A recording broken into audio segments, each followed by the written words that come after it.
எங்களை பார்த்துட்டு தம்பி போட்டோவை பார்த்துட்டு அப்படியே உடஞ்சி காந்துட்டாங்க.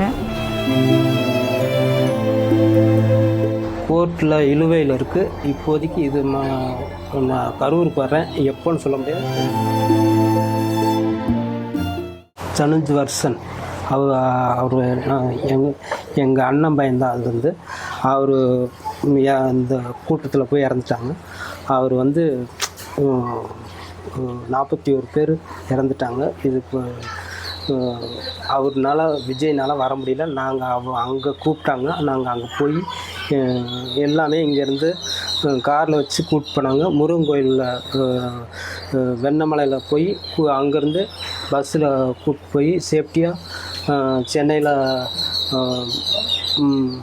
மாமல்லபுரத்தில் ஒரு நட்சத்திர விடுதி ஹோட்டலில் எங்கள் தங்க வச்சு அங்கே நல்ல சாப்பாடு எல்லா வசதியும் பண்ணி கொடுத்தாங்க.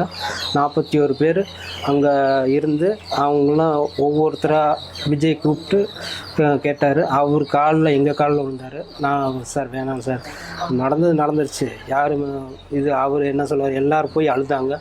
விஜய் சார் சொன்னார், கோர்ட்டில் இழுவையில் இருக்குது. இப்போதைக்கு இது நான் கரூருக்கு வர்றேன், எப்போன்னு சொல்ல முடியாது, இதெல்லாம் முடியட்டும் அப்படின்னு சொன்னாருங்க.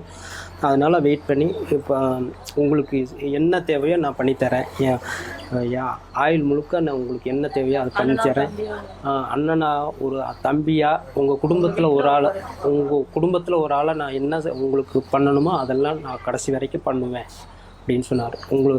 உங்களுக்கு ஒரு வேலையாக இருந்தாலும் சரி, ஒரு உதவி படிப்பு சம்மந்தப்பட்ட ஏதோ ஒரு இதாக இருந்தாலும் சரி நான் பண்ணித்தரேன், உங்களுக்கு எல்லாமே நான் பண்ணித்தரேன் அப்படின்னு சொன்னார். சரிங்க அப்படின்னு சொன்னேன். சாப்பாடு முதற்கொண்டு எல்லாமே சேஃப்டியாக பண்ணணும்.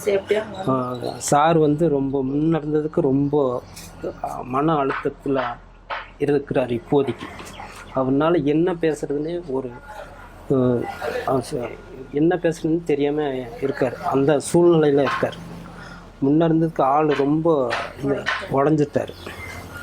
பாவம், அவர் வந்து மனவேதனையில் இருக்கார். இந்த உயிரிழந்தார் எல்லாத்துக்குமே கரூருக்கு கரூருக்கு வரணும். அதான் எங்களோட கரூர் மக்களோட கோரிக்கையே அதுதான். ஃபஸ்ட்டு வந்து எல்லாத்துக்குமே ஆறுதல் சொல்லிட்டு போகணும். அதான் எங்களோட கோரிக்கை. இங்கேருந்து எவ்வளோ போனீங்க? நம்ம வீட்டில் எவ்வளோ நேரம் உங்கள்கிட்ட பேசிட்டு இருந்தார்? ஒரு அரை மணி நேரம் இருக்கும் பேசினார். அரை மணி நேரம் பேசினார். நல்ல விதமாக பேசினார். பேசிட்டு அப்புறமா உங்களுக்கு என்ன தேவையோ நான் பண்ணித்தரேன் அப்படின்னு சொன்னார். அப்புறமா ஒரு 5 ரூபாய்க்கு 5 லட்சத்துக்கு உண்டான இது கொடுத்தாரு. மருத்துவ காப்பீடு திட்டம் கொடுத்துருக்காங்க. சேஃப்டியாக நாங்கள் சாப்பிட்டு திருப்பி நம்ம சேஃப்டியாக வந்து பஸ்ஸில் எல்லாருமே விட்டாங்க. சேஃப்டியாக விட்டாங்க. வீட்லேயே கட்சி நிர்வாகங்கள் எல்லாருமே எங்கள் கூட இருந்து சப்போர்ட் பண்ணி எல்லாத்தையுமே ஊக்கப்படுத்தி எங்களையெல்லாம் வீட்லேயே வந்து சேஃப்டியாக விட்டுட்டாங்க. சனுஜ் வர்ஷன் விஜய் மாநாட்டுக்கு தானே கூப்பிட்டு போயிருந்தோம். கூப்பிட்டு போயிட்டு நல்லா சேஃப்டியாக தானே நாங்கள் எல்லாருமே இருந்தோம். அது எப்படி அந்த கூட்டம் வந்துச்சு, எப்படி வந்தாங்கன்னா தெரியலண்ணா. அதெல்லாம் திட்டமூட்டமே தான் எங்களுக்கு இருக்குது இன்னமும். ஆனால் அங்கே நடக்காதெல்லாம் எல்லாமே நடந்துச்சு. எப்படி சொல்லுதுன்னா, ஒரு சார் வரணும் கரூர். கண்டிப்பாக எங்களுக்கு ஒரு பாதுகாப்பாக இருக்கணும். சார் கண்டிப்பாக எங்களுக்கு இருக்கணும். அவர் இங்கே வரணும், கண்டிப்பாக ஜெயிச்சு வரணும். நாங்கள் அதால் நாங்கள் பிள்ளை இழந்தோட எங்களுக்கு அவர் வரணும் கண்டிப்பாக. அந்த ஒரு இது நினைக்கிறேன். என்ன அங்கே போனாங்கன்னா நல்லா பாதுகாப்பாக கூப்பிட்டு போனாங்க. சாப்பிட்ற இது எந்த குறையுமே வைக்கல, கரெக்டாக கொண்டு போனாங்க. எப்படி